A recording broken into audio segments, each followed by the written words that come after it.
สบายดีพี่น้องเนาะมื้อนี้มากินข้าวน้ำกันมื้อนี้นี่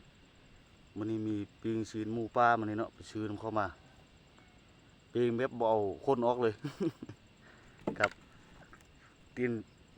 ต้มตีนจอกหมูบานเนาะนี่เนาะมาลงมือเลย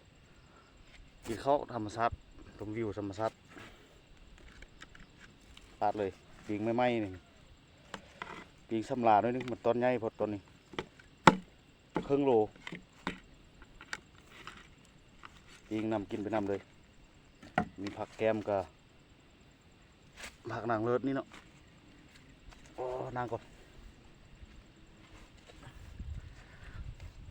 อยู่ทางล่างธรรมชาติภูเขากะทุ่งนึงตัวแห้ง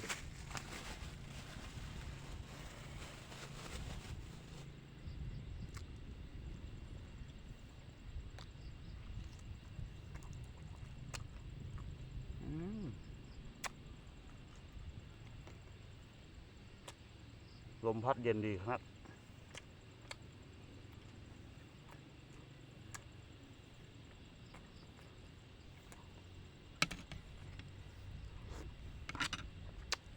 อันนี้ต้มตินจอกหมูบาน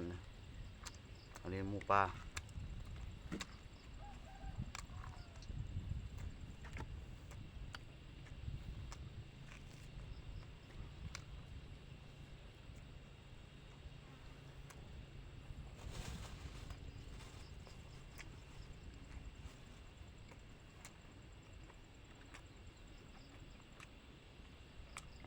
บุมีแจ้วทำมีแจ้วให้คักกว่านี้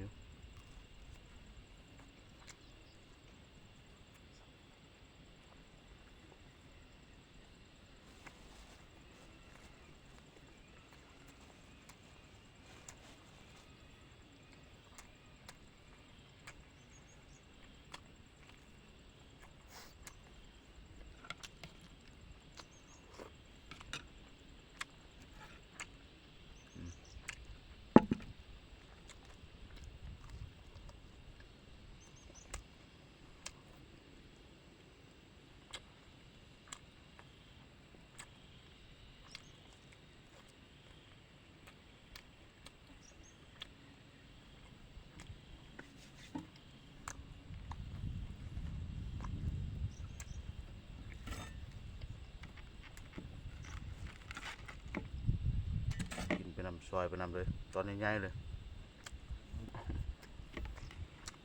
ต้นนี้แห้งไงยังมีเลือดชีแดงๆแล้วนึงนี่นั่งมันเห็นมั้ย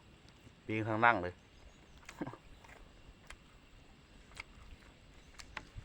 ปีนสำลา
วางเลยนี่ไปเก็บเอา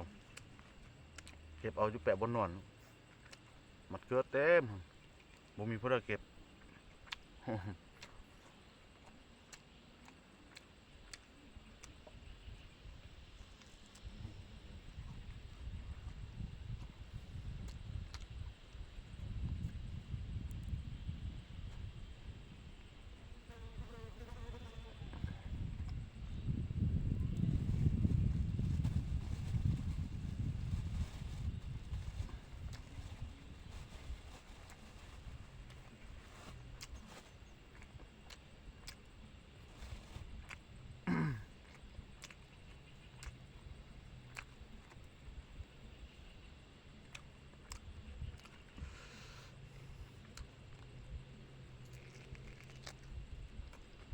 คือหมู่เขาได้มือ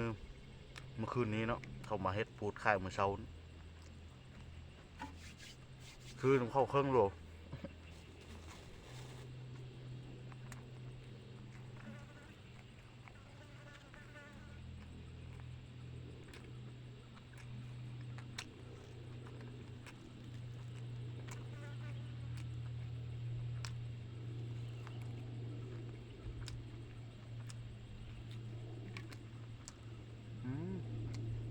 เราที่ตัวทานบริกินข้าวบ่ เขารูดมือเอากินซะ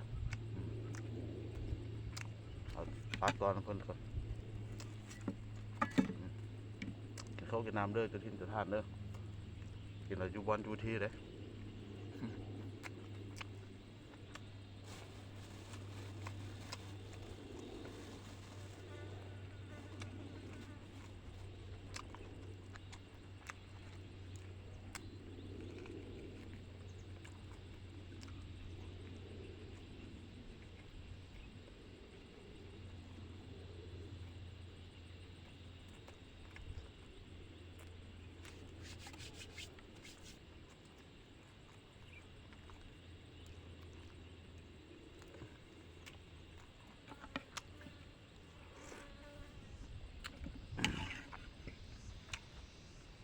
เอาคลิปนี้ฟ้ากไว้ซ้ำนี้ก่อนพี่น้อง